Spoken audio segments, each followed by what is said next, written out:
Good morning, good morning. Torque, I'm doing all right. How you doing, Torque?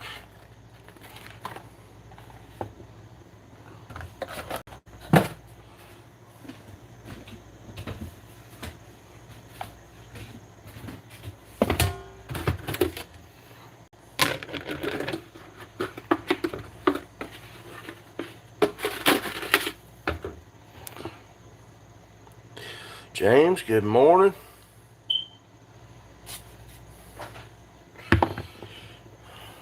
I am running behind this morning. I was actually going to be on the river fishing right now.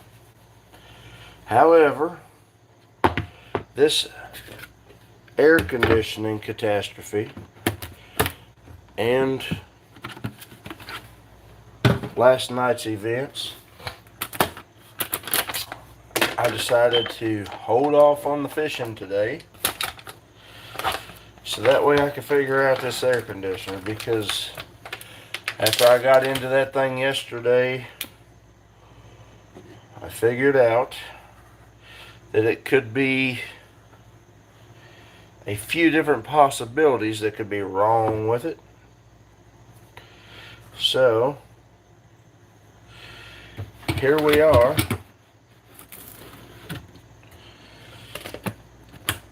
I went and bought, well, correction. Heather went and bought an air conditioner for the window yesterday. And I will tell you, garbage.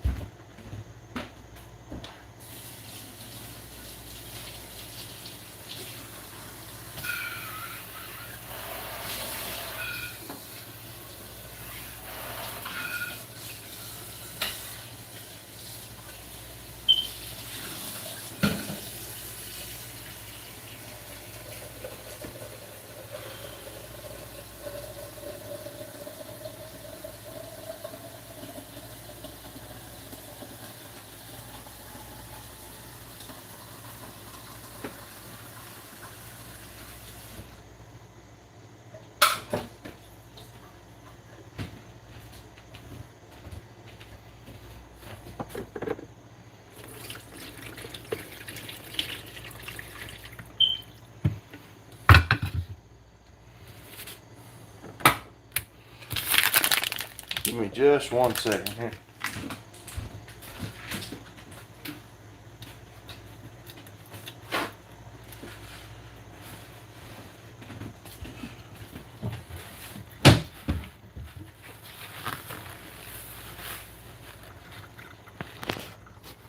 All right. Let me see here.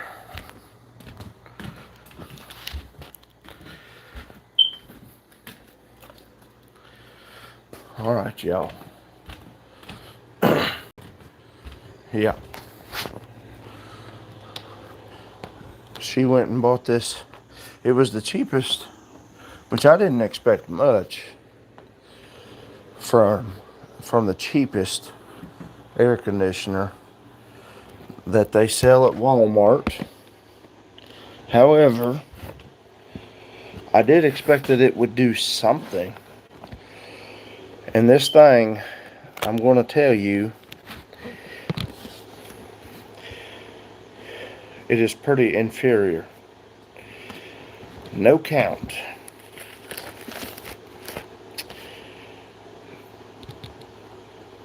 It was, well, not only did the temperature get even warmer in the house, which I understand it's meant for a little bit of a smaller room, but through the night as I was up after the whole ordeal at the chicken house, when I opened the window next to the window that little air conditioner is in, and colder air started to come in from just opening the window than what was coming from the air conditioner, that's a problem. Justin, good morning. Cecil Stedman, good morning. Do you think infant circumcision is mutilation? No. I mean, to an extent, I guess it would classify as mutilation on a technical note because you're cutting flesh, but I don't know. I don't believe that it would be. So anyway, yeah, don't go buy this little Walmart special. I would not recommend it anyhow. My box fan did just as good as it. So it's going back early this morning, and she's got a friend that is having us borrow one from her. So we're stopping by fairly early this morning to pick that up, and hopefully that thing works a whole lot better. Yeah, better than adult circumcision. I'll be right back, y'all.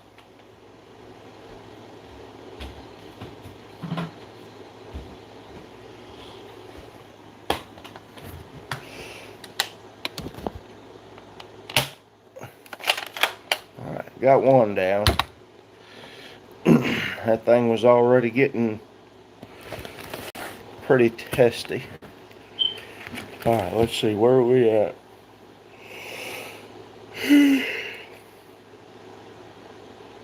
So the live ain't gonna be as long as normal this morning, because I mean, it'll be a while. Then I gotta cut it off and get her up, and she may already have her alarm set, I don't know. But we've got to get rolling. Gonna go back and take this thing to Walmart, and then go pick up that other one. We'll see what happens.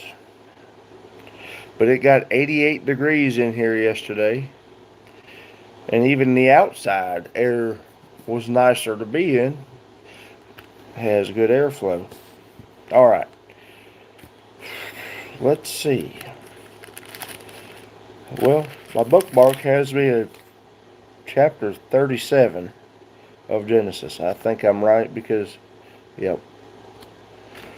Yeah, 36 was all of those names.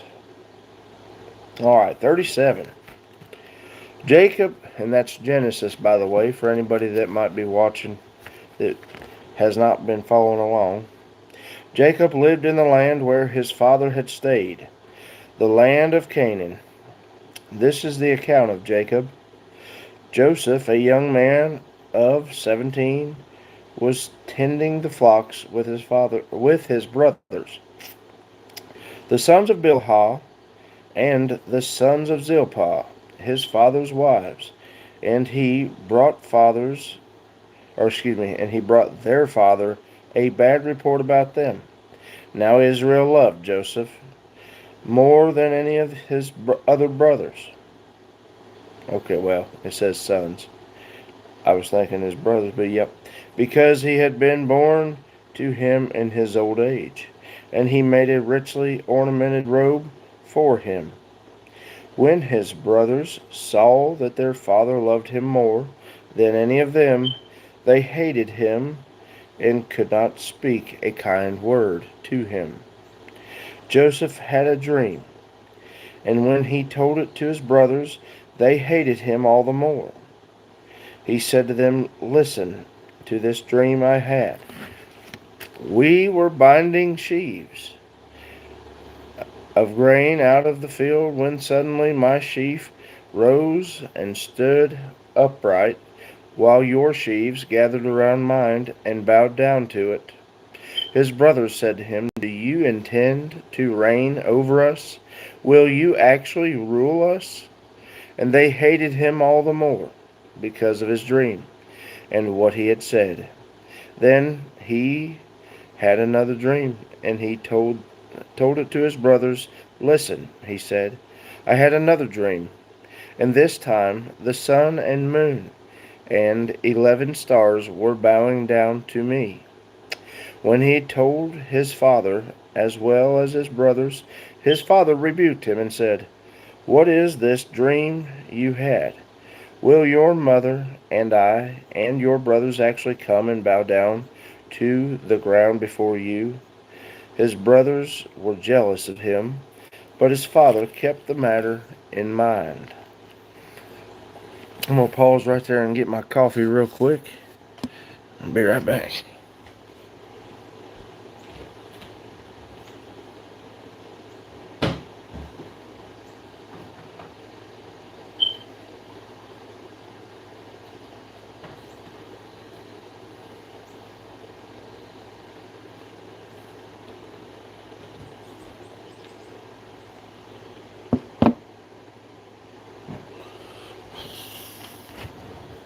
All right.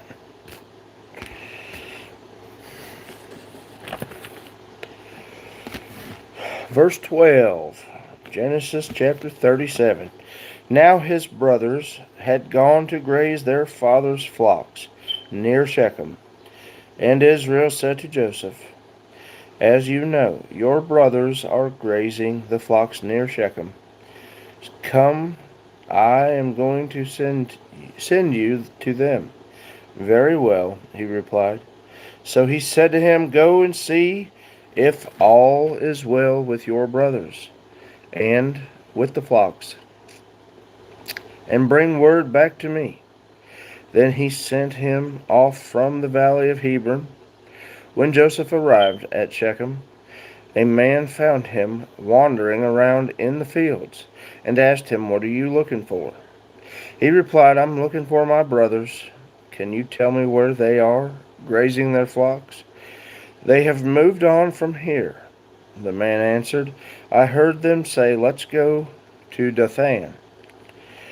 So Joseph went after his brothers and found them near Dothan. But they saw him in the distance, and before he reached them, they plotted to kill him. "Here comes that dreamer," they said to each other. "Come now, let's kill him and throw him into one of these cisterns and say that a ferocious animal devoured him. Then we'll see what comes of his dreams." When Reuben heard this, he tried to rescue him from their hands. "Let's not take his life," he said. "Don't shed any blood. Throw him into the cistern here in the desert, but don't lay a hand on him." Reuben said this to rescue him from them and take him back to his father. So when Joseph came to his brothers, they stripped him of his robe, the richly ornamented robe he was wearing. And they took him and threw him into the cistern. Now the cistern was empty. There was no water in it. As they sat down to eat their meal, they looked up and saw a caravan of Ishmaelites coming from Gilead. Their camels were loaded with spices, balm, and myrrh, and they were on their way to take them down to Egypt. Judah said to his brothers, "What will we gain if we kill our brother and cover up his blood? Come, let's sell him to the Ishmaelites and not lay our hands on him. After all, he is our brother, our own flesh and blood." His brothers agreed. So when the Midianite merchants came by, his brothers pulled Joseph up out of the cistern and sold him for 20 shekels of silver to the Ishmaelites, who took him to Egypt.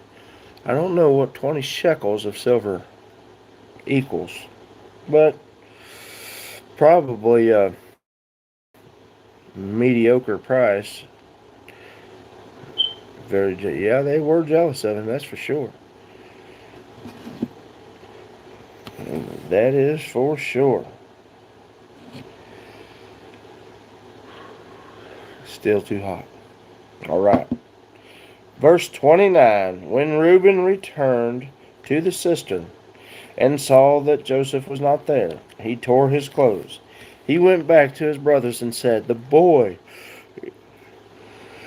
excuse me, he said, "the boy isn't there. Where can I turn now?" Then they got Joseph's robe, slaughtered a goat, and dipped the robe in blood.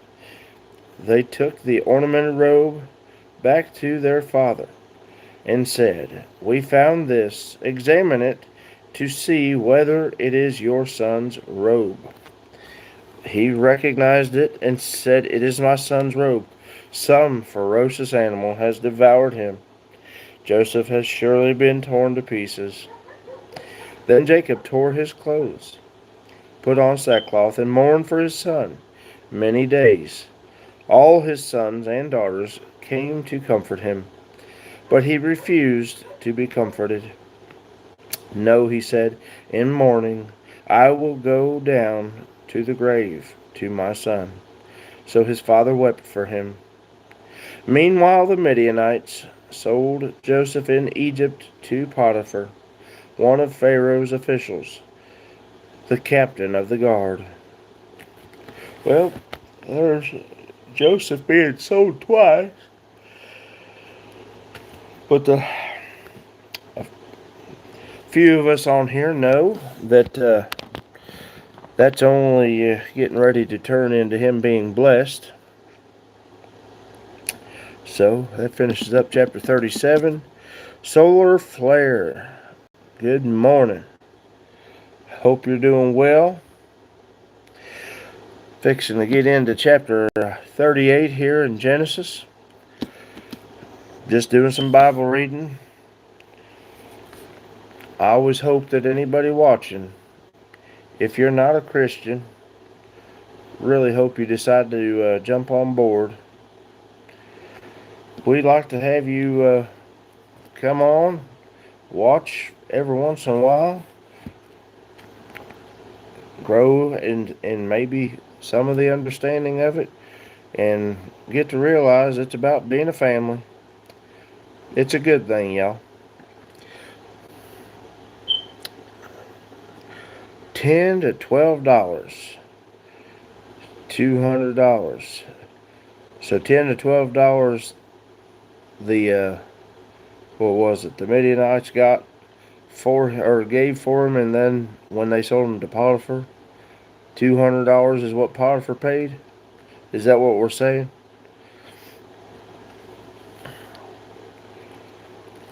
I'm gonna get into 38. I'll check for a response here in a moment.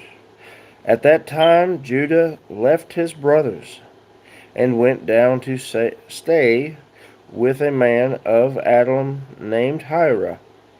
There Judah met the daughter of a Canaanite man named Shua. He married her and lay with her. She became pregnant and gave her birth to a son, who was named She conceived again and gave birth to a son and named him Onan. Onan? O-N-A-N. Maybe it's Onan. She gave birth to still another son, and named him Shelah. It was at Kezib that she gave birth to him. I gotta go see what this dog is barking at real quick.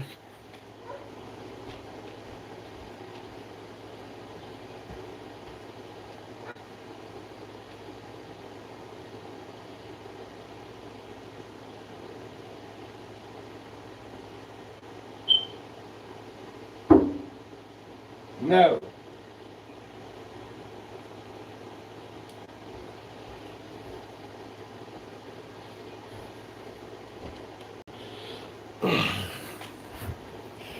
He was barking at the goats headbutting each other.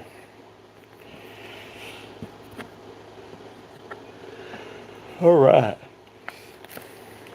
I guess he didn't like it. Paid $200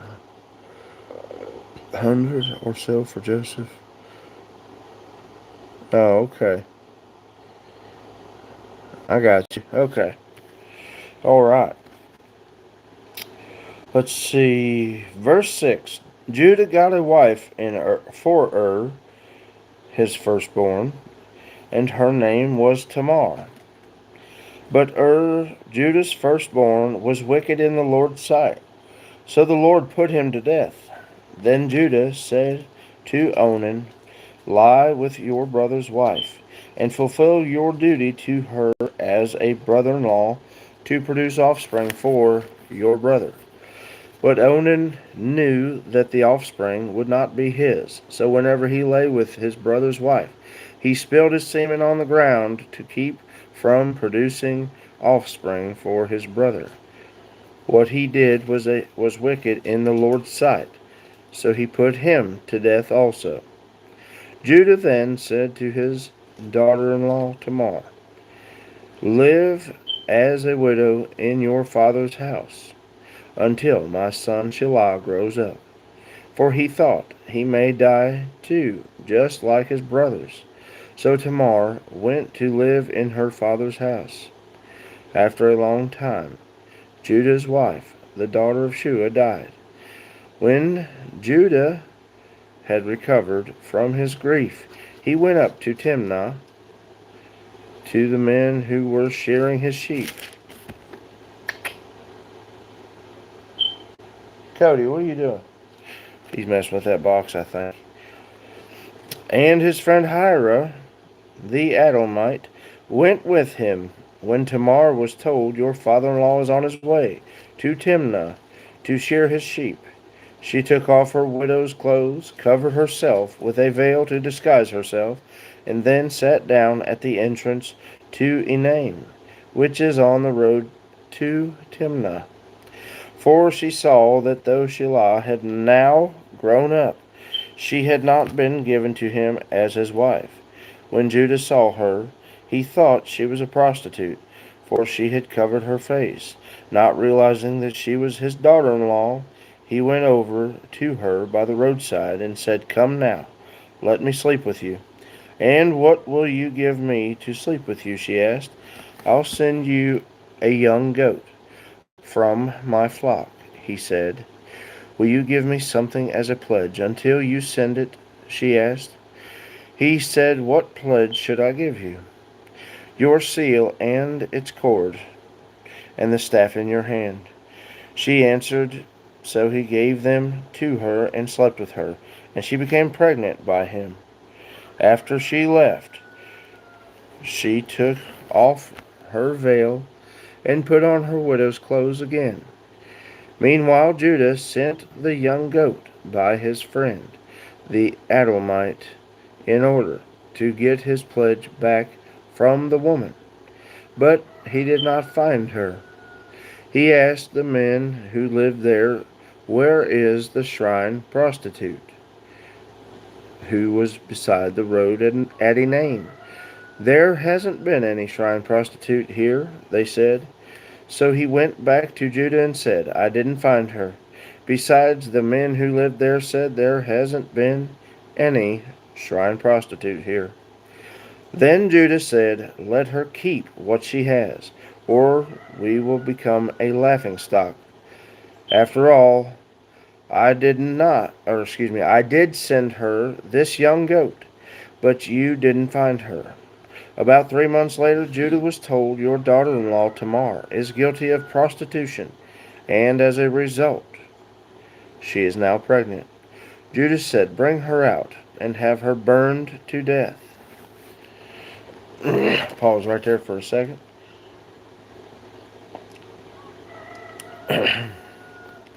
So now he's trying to kill the one that he slept with, but of course he didn't realize it. That would be kind of a weird way of living. Woman with a veil over her face.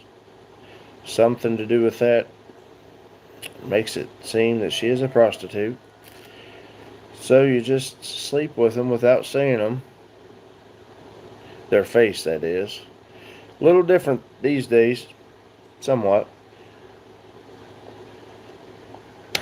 I guess this was just a more primitive version of it. As she was being brought out, she sent a message to her father-in-law. I am pregnant by the man who owns these, she said. And she added, see if you recognize whose seal and cord and staff these are. Judah recognized them and said, She is more righteous than I, since I wouldn't give her to my son Shelah, and he did not sleep with her again. When the time came for her to give birth, there were twin boys in her womb. As she was giving birth, one of them put out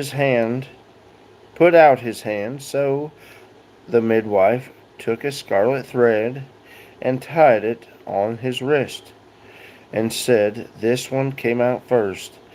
But when he drew back his hand, his brother came out, and she said, she said, "So this is how you have broken out." And he was named Perez. Then his brother, who had the scarlet thread on his wrist, came out, and he was given the name Zerah. All right, that finished up chapter 38.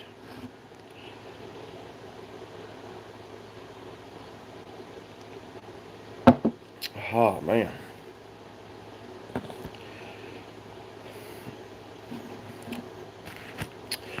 Well, getting ready to pick back up in chapter 39 in Genesis.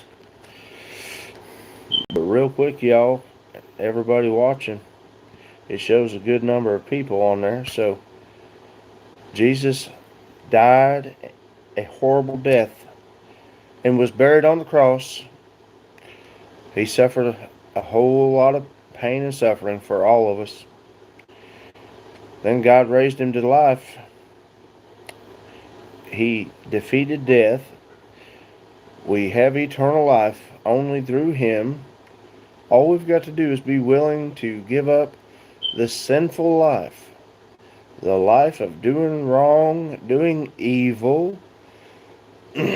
All we got to do is quit trying to justify this, that, and everything else, and choose to love each other. Be a kind family. Be a loving family. Do good for each other. Daniel, good morning. But, a lot of times Christians or so-called Christians have ruined it for people. Which, as Christians, you can still make mistakes occasionally. It happens. We all make mistakes. However, there's a lot of Christians out here that are very, very hypocritical to the word, and somehow they even listen to sermons about these topics, and they sound like they're all in, and yet they still somehow forget to prescribe this to their daily life, to love each other, live in a good manner of life, do good. I don't know how I totally missed that. Got it. Actually, I think I got one fly first. It wasn't even the one I was aiming at. Or I thought I was aiming at. Alright. Well, there's a good portion of the gospel, y'all. Jesus died, buried, and was resurrected to life, so we have eternal life through him. When we die, our soul and our spirit will be ready and waiting for a new imperishable body as he makes our dwelling, that we will be with the Father forever. Just a thought, y'all. We'd like to have you. It's been showing some pretty high numbers there. I don't know how accurate it is, but we definitely thank you for jumping on here. I'm going to get into chapter 39. Nice. I love America. Well, good deal. From the Netherlands. Well, cool. Cool. 8 a.m. for us here in the States. Yeah, it's just about 8 here. Yeah, Daniel, we're glad to have you on, buddy. Chapter 39 in the book of Genesis. Now Joseph had been taken down to Egypt. Potiphar, an Egyptian, who was one of Pharaoh's officials, The captain of the guard bought him from the Ishmaelites who had taken him there. The Lord was with Joseph, and he prospered, and he lived in the house of his Egyptian master. When his master saw that the Lord was with him, and that the Lord gave him success in everything he did, Joseph found favor in his eyes, and became his attendant. Potiphar put him in charge of his household, and he entrusted to his care everything he owned. From the time he put him in charge of his household and of all that he owned, the Lord blessed the household of the Egyptian because of Joseph. The blessing of the Lord was on everything Potiphar had, both in the house and in the field. So he left in Joseph's care everything he had. With Joseph in charge, he did not concern himself with anything except food he ate. Now Joseph was well built and handsome, and after a while his master's wife took notice of Joseph and said, "Come to bed with me." But he refused. "With me in charge," he told her, "my master does not concern himself with anything in the house. Everything he owns he has entrusted to my care. No one is greater in this house than I. My master has withheld nothing from me except you, because you are his wife. How then could I do such a wicked thing and sin against God?" And though she spoke to Joseph day after day, he refused to go to bed with her or even be with her. So think of that one. You have a woman of the house day by day trying to convince you to come and have sex with her. These days, a great many men would more than likely not have hesitated past that first time. Our moral standards have been beat and battered. Our focus it's gotten way off track. All right.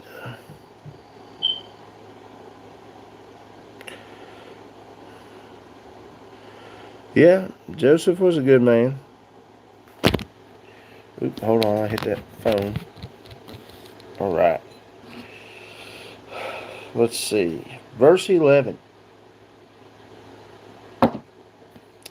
One day he went into the house to attend to his duties, and none of the household servants and none of the household servants was inside.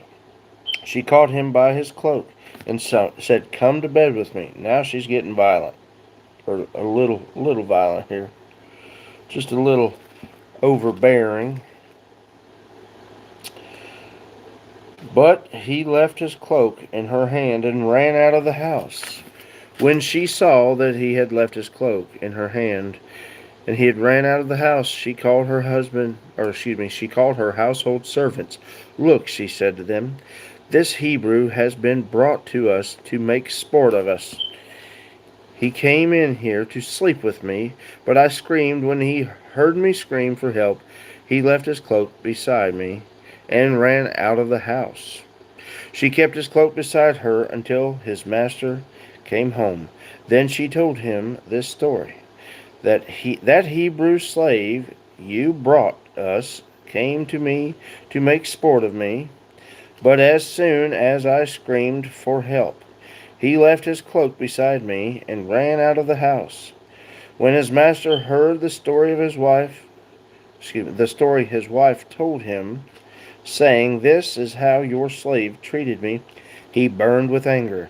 Joseph's master took him and put him in prison, the place where the king's prisoners were confined. But while Joseph was there in the prison, the Lord was with him.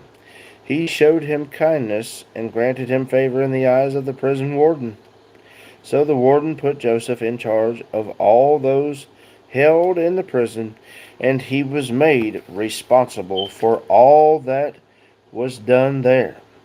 The warden paid no attention to anything under Joseph's care, because the Lord was with Joseph and gave him success in whatever he did. All right, next chapter 39. Tired, yo. Here in the Netherlands, more and more young people come to Jesus. Also, many friends of mine. Hey, that's really cool. Really cool. Yes, that's awesome. I am glad to hear those things because we need a much more um, stout number of Christians on this planet. We've only got temporary amounts of times. We're all going to expire at some point in time. Even the super healthy and fit, they've got an expiration date. We don't know what it is. But they have to also prepare. It's not just everybody else. I know there's some people that's trying to stay as healthy as possible to live and not die, pretty much. They try to go forward thinking they can defeat the thought of dying, which all they've got to do is pick them up a Bible and do that. But some people think that they can never die. We've got to be ready for this, y'all. And I'm going to get some more coffee.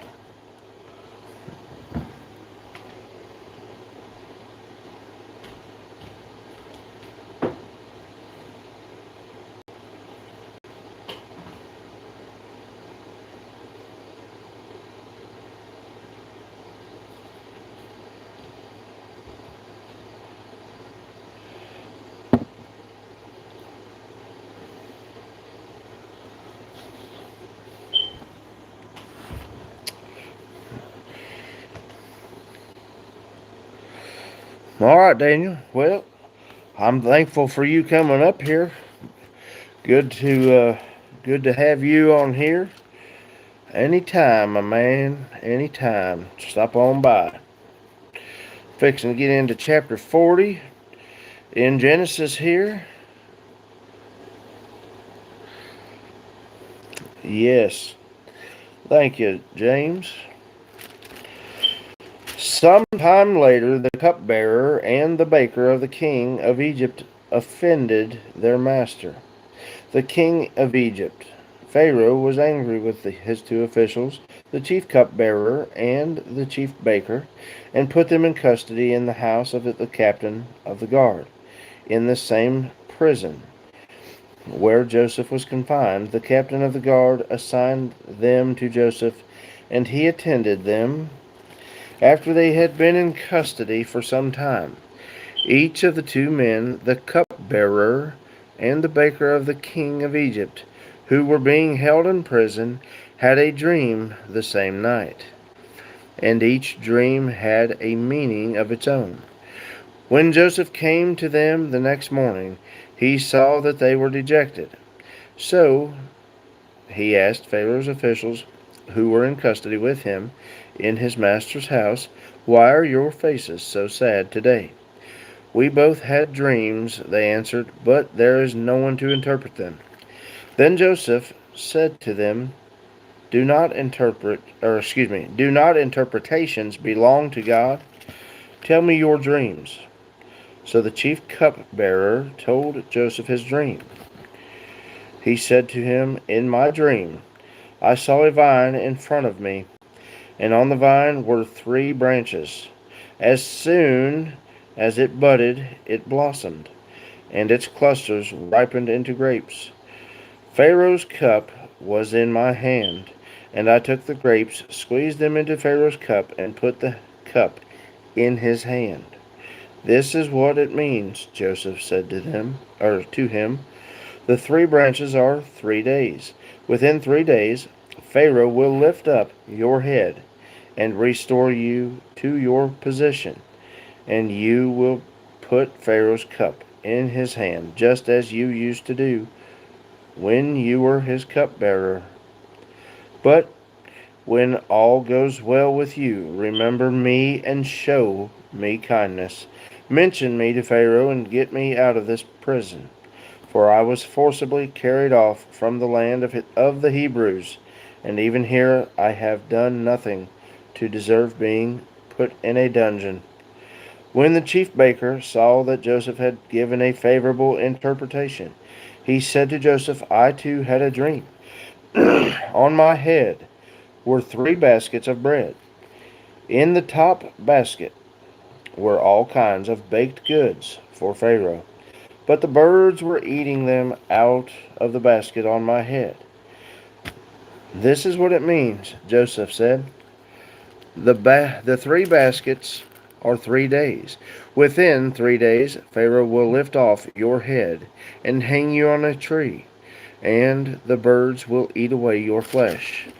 Now, the 3rd day was Pharaoh's birthday, and he gave a feast for all his officials. He lifted up the heads of the chief cupbearer and the chief baker in the presence of his officials. He restored the chief cupbearer to his position, so that he once again put the cup into the Pharaoh's hand. But he hanged the chief baker, just as Joseph had said to them in his interpretation. The chief cupbearer, however, did not remember Joseph. He forgot him. Well, there's the 2 dreams being laid out and then fulfilled. Roshni, good morning.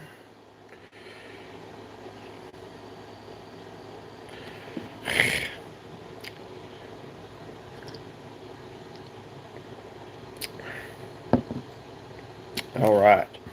Verse 41, or chapter 41. When 2 full years had passed, Pharaoh had a dream. He was standing by the Nile, when out of the river there came up 7 cows, sleek and fat, and they grazed among the reeds. After them 7 other cows, ugly and gaunt, came up out of the Nile, and stood beside those on the river bank. And the cows that were ugly and gaunt ate up the 7 sleek and fat cows. Then Pharaoh woke up. He fell asleep again and had a second dream. 7 heads of grain, healthy and good, were growing on a single stalk. After them 7 other heads of grain sprouted, thin and scorched by the east wind. The thin heads of grain swallowed up the 7 healthy, full heads. Then Pharaoh woke up. It had been a dream. In the morning his mind was troubled. So he sent for all the magicians and wise men of Egypt. Pharaoh told them his dream, but no one could interpret them for him. Then the chief cupbearer said to Pharaoh, "Today I am reminded of my shortcomings.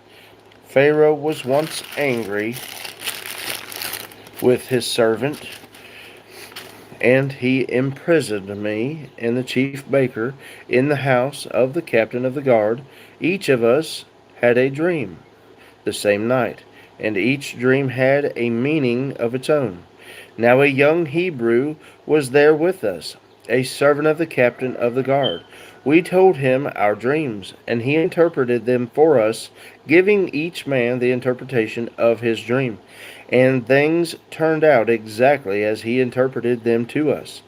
I was restored to my position, and the other man was hanged." So Pharaoh sent for Joseph, and he was quickly brought from the dungeon. When he had shaved and changed his clothes, he came before Pharaoh.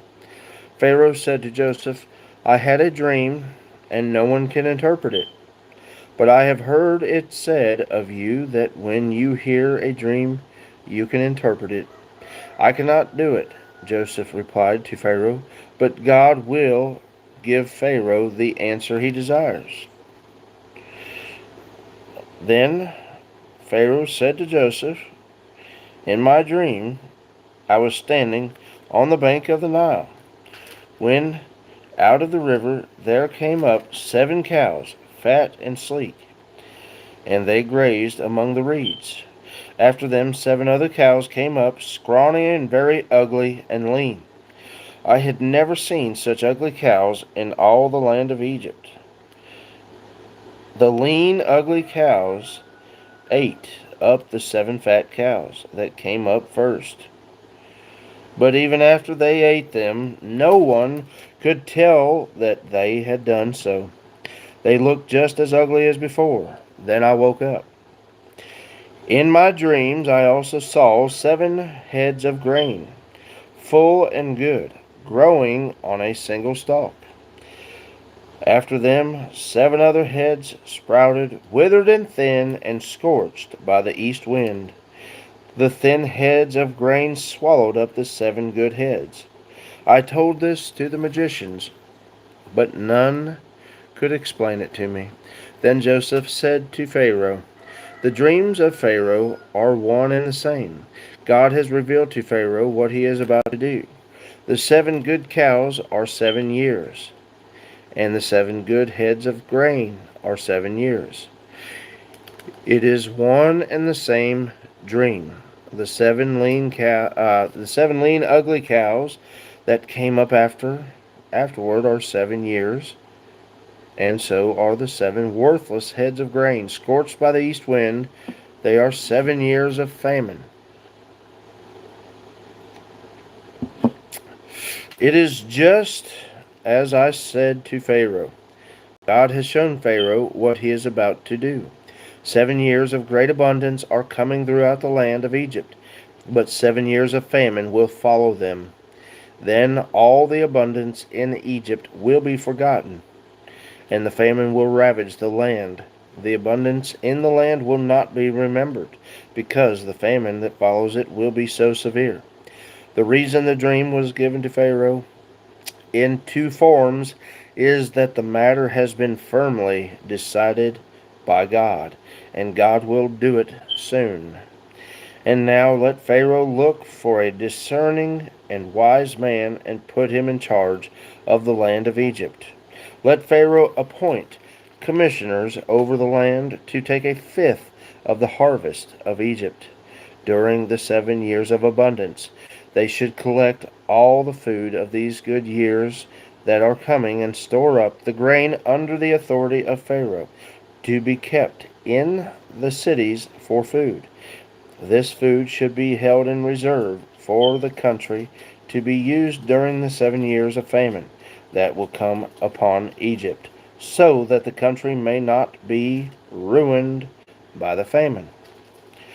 The plan seemed good to Pharaoh and to all his officials. So Pharaoh asked them, "Can we find anyone like this man, one in whom is the Spirit of God?" Then Pharaoh said to Joseph, "Since God has made all this known to you, there is no one so discerning and wise as you. You shall be in charge of my palace, and all my people are to submit to your orders. Only with respect to the throne will I be greater than you." So Joseph's in charge, right underneath Pharaoh. And now we see coming up all the events that line up to fulfill the dream, or the dreams, plural, that Joseph told his brothers.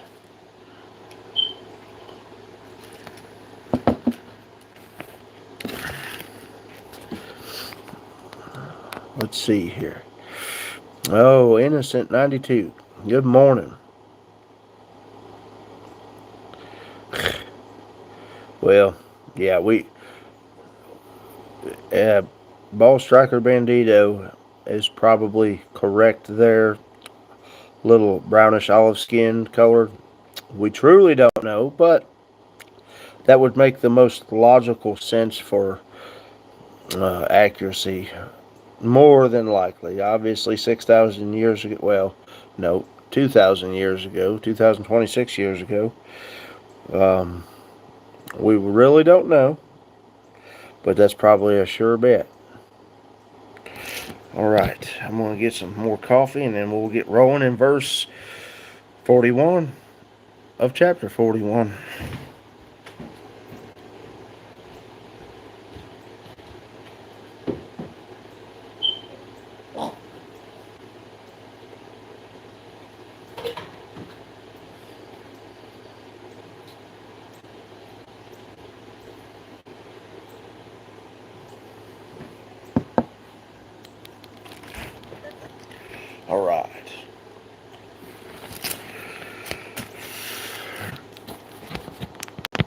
planning for the famine to come.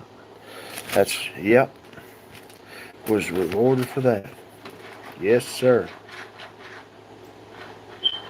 Them cats, they love them boxes. Yeah, he's over there scratching around in it now.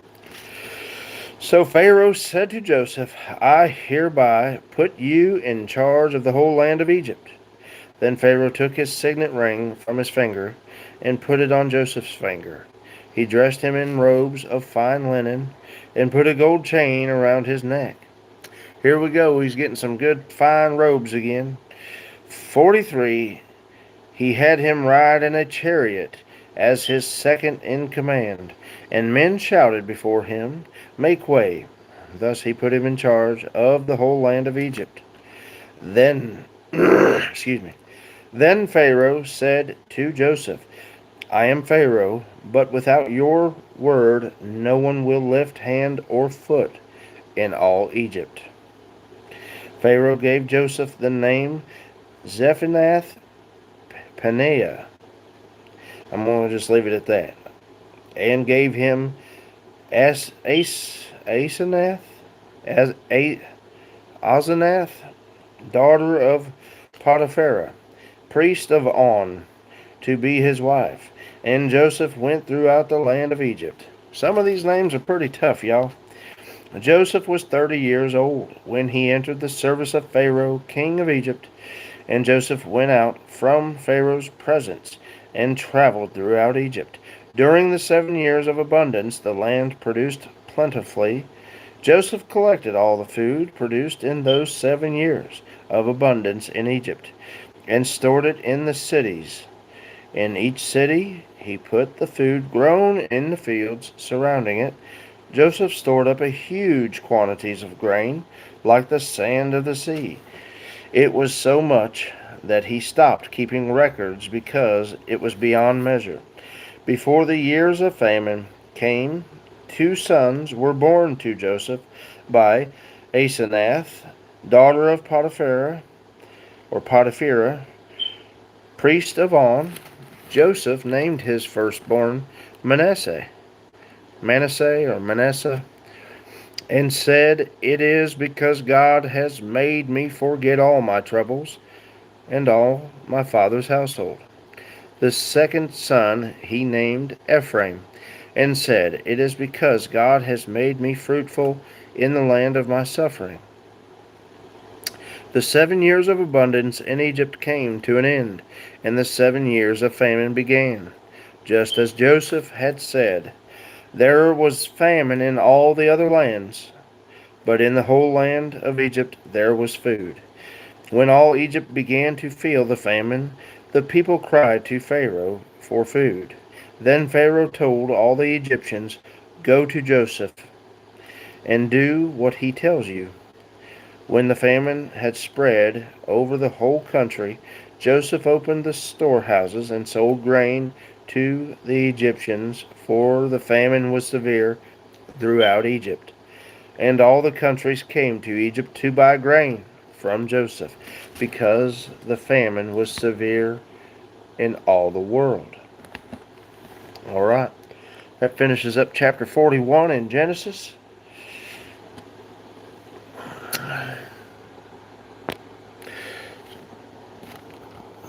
Some more trouble on the chat, it looks like.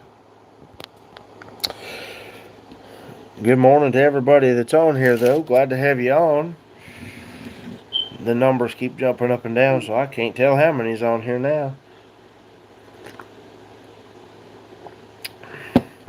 All right. Verse 42 in Genesis, y'all. Yeah. Hey, James, by the way, I got out on the river yesterday on my boat. Ended up doing fairly well. Caught a few catfish and a couple bluegill, and caught a little sheephead. I call them sheephead. It's drums, but pretty good time out on the river. The water's still really low, so the Kentucky River, the current ain't bad at all. It's nice being out there. It made for some good fishing. So, so I excuse me. I did that shortly after the live.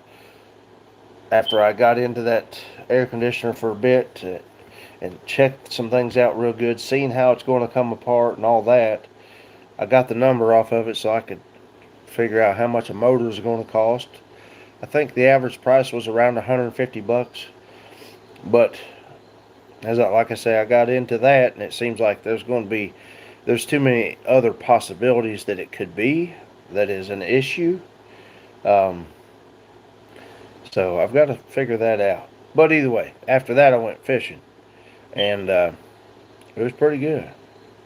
Yeah, yeah, and see, we've been so. It's been an awfully weird year because just last week, I think, well, it was Saturday or Sunday, so it's less than a week. We had monsoons of rain here for 2 days. Absolute monsoons of rain. But that's how low, or that's how much rain we have been without.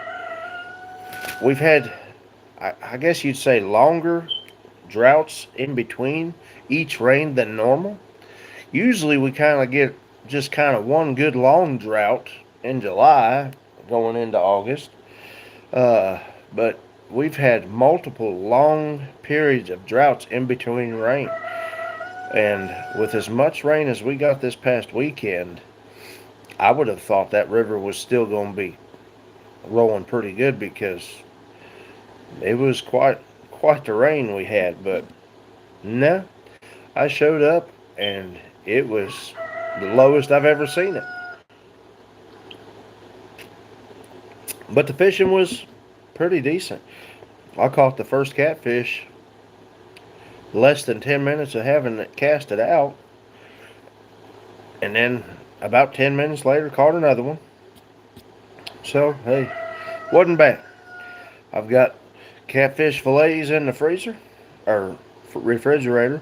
I was going to do them last night, but after I got back here and she had come back with that other air conditioner that's going back today, and seeing how poorly that thing was and how miserable it was getting in here, it just kind of changed the day, so never got back around to it. It's dry in Ireland. I understand. Um, yeah, it's been a weird year, and we've had tornadoes here. We have had two tornadoes in the past month and a half. Both have came really close to my place here. One one just barely missed us. Like I said, I still, with everything else going on, I still have never went back to the backside of my property. It may have hit my property. I have no idea. Um, the other one was about 4 miles away. So both pretty close to us here. But dry for sure for long gaps in between. Yeah, that is a little odd, uh, James. And I will say, I have paid attention just because, and it's a little different with the bugs this year, probably because of the dry spells. We don't have horseflies nearly as bad as we usually do. We do have horseflies, but uh, usually we've got them so bad you can't hardly be outside for long, and they're all over you. This year it's a little different. Now, last year we had those two massive floods early in the year, and which I've never seen water come off this hill like that before. And I don't know if it was because of those floods or what. Last year was a big dip in the amount of ticks that we had around here. Um, the year prior was way worse on ticks, and now this year I think has been worse on ticks than even the year before. But last year, yeah, there was some ticks, but nothing like it had been the year before or this year. So, I don't know. It's certainly weird. I mean, back in my home in Bulgaria, it doesn't rain for weeks or months in the summer, but still, that's just that sounds like a really dry area there. Yeah, I don't know. It's been an odd year, that is for sure. Good morning, Savannah. How's that youngin'? But yeah, James, I don't know if you realize it or not, which I actually only found this out, I don't know, within the past 9, 10 years, that Kentucky is considered subtropical because of all the rain that we get. I had never realized that it was that much rain, but it's literally considered subtropical. Excuse me.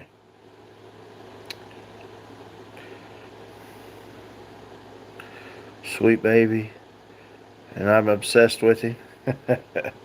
Well, hey, that's just being a good mama, I'd say.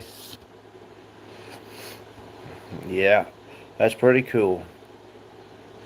Hey, you're doing right no matter what. If you bring him up on the Bible, that's that's the number one thing.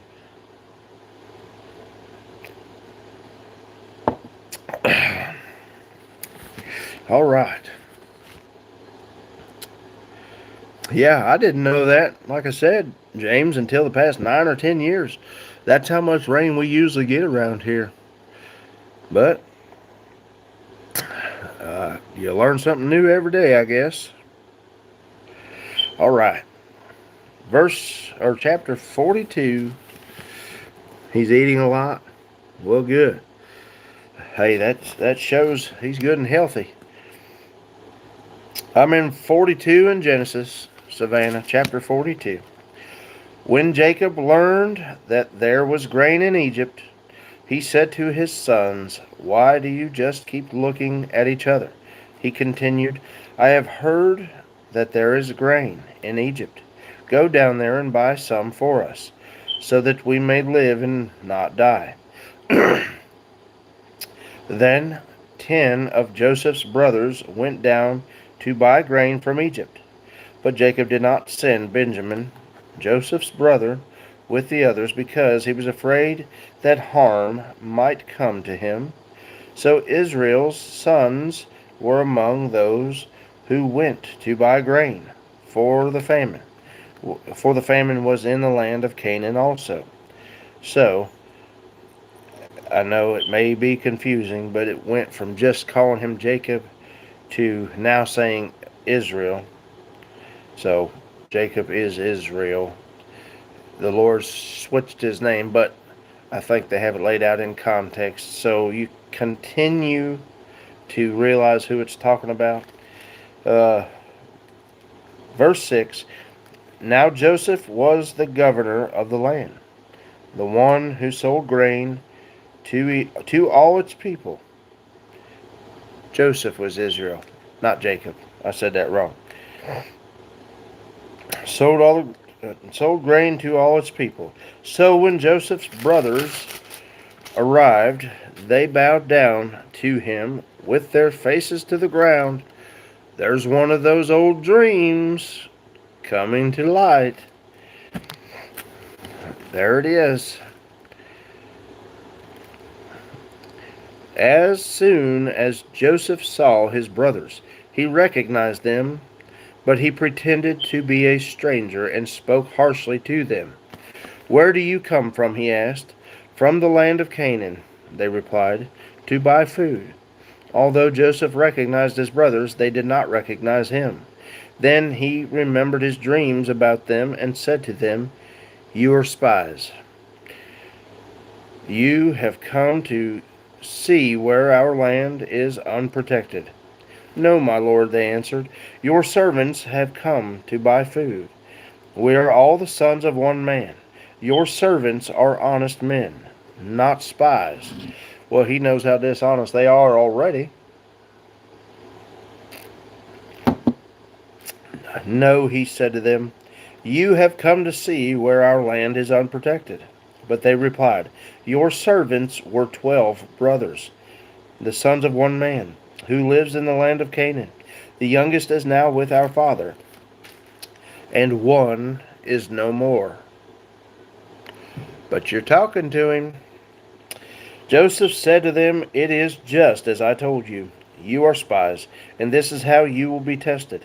As surely as Pharaoh lives, you will not leave this place unless your youngest brother comes here.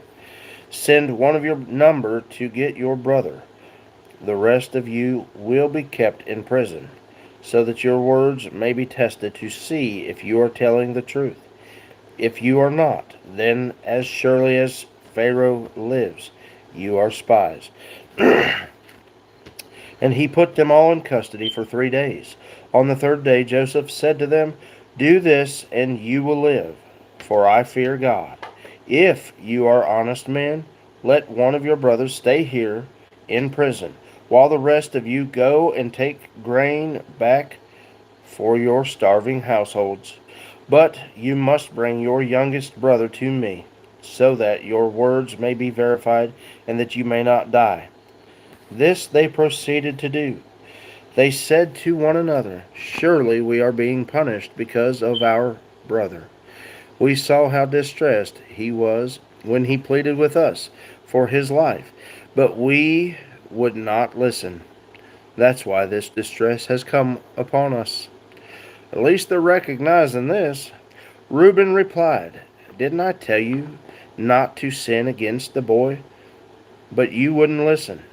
Now we must give an account for his blood.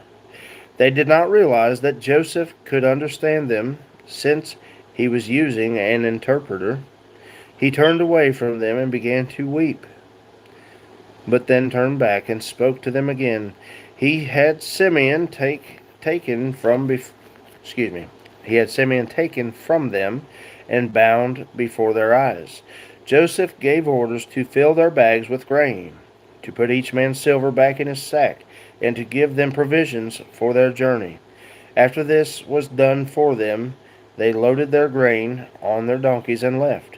At the place where they stopped for the night, one of them opened his sack to get feed for his donkey, and he saw his silver in the mouth of his sack.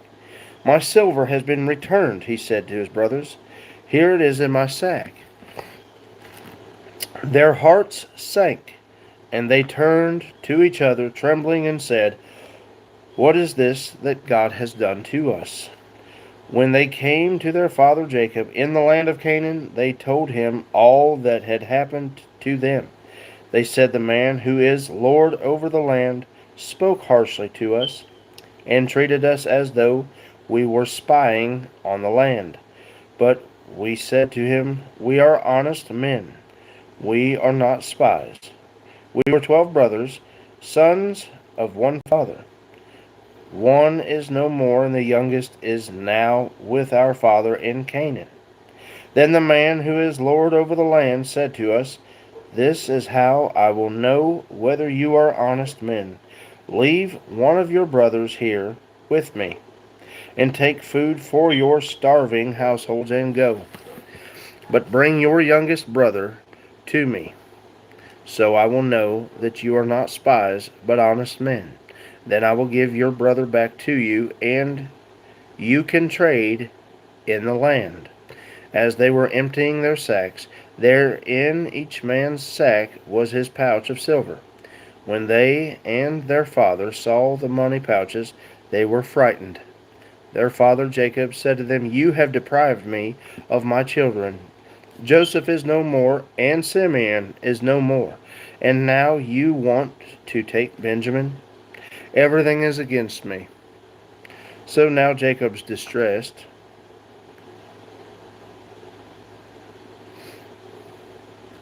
And dogs are barking again. Then Reuben said to his father, you may put both of my sons to death if I do not bring him back to you. Entrust him to my care, and I will bring him back.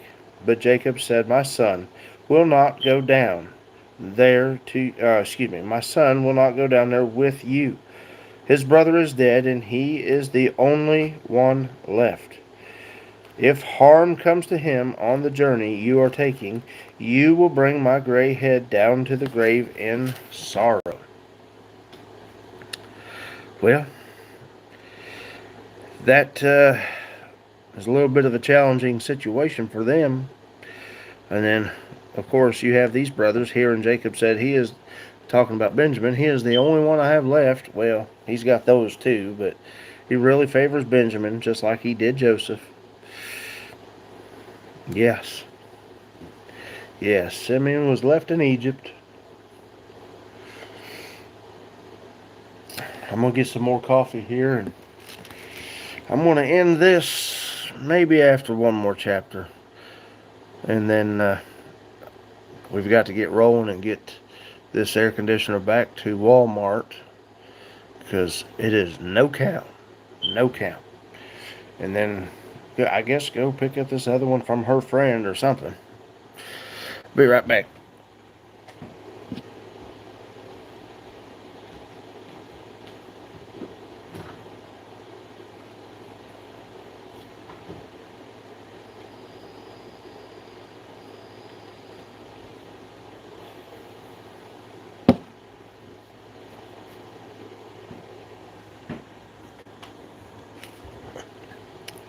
All right. Chapter 43. Yes, he was. He was the baby of the family. Oh, good stretch there. All right, now chapter 43 in Genesis. Now the famine was still severe in the land. So when they had eaten all the grain they had brought from Egypt, their father said to them, "Go back and buy us a little more food."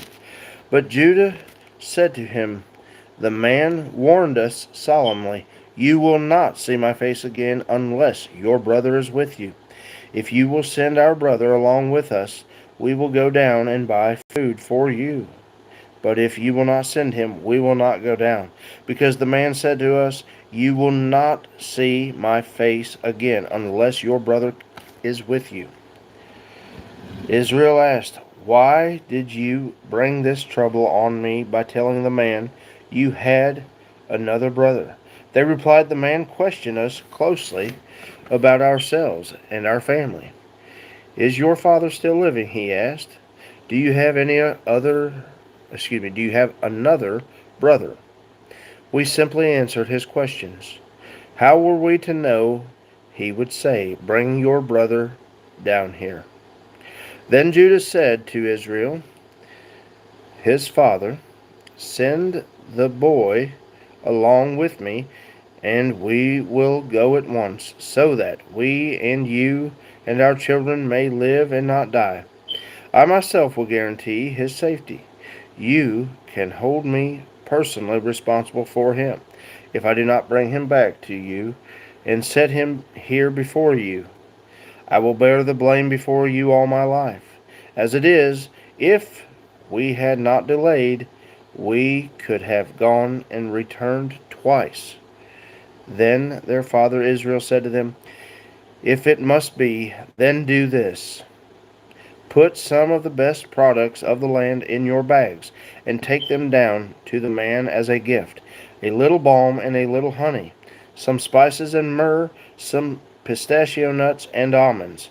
Take double the amount of silver with you, for you must return the silver that was put into the mouth of your sacks. Perhaps it was a mistake. And may God Almighty grant you mercy before the man, so that he will let your other brother and Benjamin come back with you. As for me, if I am bereaved, I am bereaved." So the men took the gifts and double the amount of silver, and Benjamin also. They hurried down to Egypt and presented themselves to Joseph. When Joseph saw Benjamin with them, he said to the steward of his house, "Take these men to my house, slaughter an animal, and prepare dinner. They are to eat with me at noon." So that's probably a far different welcoming than they expected. His brothers still don't realize it's him, by the way.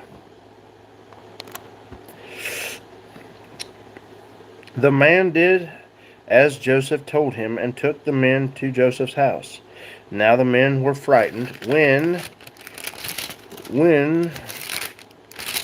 they were taken to his house. Let me pause real quick. Let me see. And this, the story about the brother who was sold by his brothers became, yes, yep, that's right. That's Joseph here. His father Israel and all of his sons are involved here in this section because now they're sending Benjamin back with the other brothers, and Joseph kept Simeon in jail with him there, or at least kept him there. And yeah, now Benjamin's going back with them, and we'll see how it plays out. They thought we were brought here because of the silver that was put back into our sacks the first time. He wants to attack us and overpower us and seize us as slaves and take our donkeys. So they went up to Joseph's steward and spoke to him at the entrance to the house. Please, sir, they said, we came down here the first time to buy food, but at the place where we stopped for the night, we opened our sacks, and each of us found his silver, the exact weight, in the mouth of his sack. So we have brought it back with us. We have also brought additional silver with us to buy food. We don't know who put our silver in our sacks. It's all right, he said. Don't be afraid. Your God, the God of your father, has given you treasure in your sacks. I received your silver. Then he brought Simeon out to them. The steward took the men into Joseph's house, gave them water to wash their feet, and provided fodder for their donkeys. They prepared their goats for Joseph's arrival at noon, because they had heard that they were to eat there. When Joseph came home, they presented to him the gifts they had brought into the house, and they bowed down before him to the ground. He asked them how they were, and then he said, How is your aged father you told me about? Is he still living? They replied, Your servant, our father, is still alive as well. As they bowed low to pay him honor. So again, they're bowing to Joseph. That was one of his original dreams. Yes, it is. Mark Anthony, how's it going? As he looked about and saw his brother Benjamin, his own mother's son, he asked, Is this your youngest brother, the one you told me about? And he said, God be gracious to you, my son. Deeply moved at the sight of his brother, Joseph hurried out and looked for a place to weep. He went into his private room and wept there. After he had washed his face, he came out and, controlling himself, said, Serve the food. They served him by himself, the brothers by themselves, and the Egyptians who ate with him by themselves, because Egyptians could not eat with Hebrews, for that is detestable to Egyptians. The men had been seated before him in the order of their ages. From the firstborn to the youngest, and they looked at each other in astonishment. When portions were served to them from Joseph's table, Benjamin's portion was 5 times as much as anyone else's. So they feasted and drank freely with him. All right.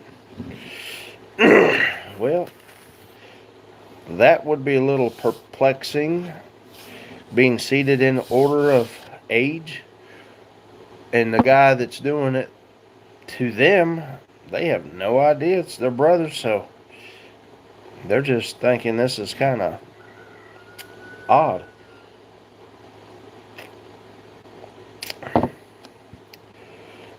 Well, y'all, considering everything we've got to try to figure out this morning, I'm going to jump off of here. Verse or chapter 44 will be next. All right, y'all, I'm jumping off. You guys take care, and hopefully we'll get to do this another time. God bless y'all and take care.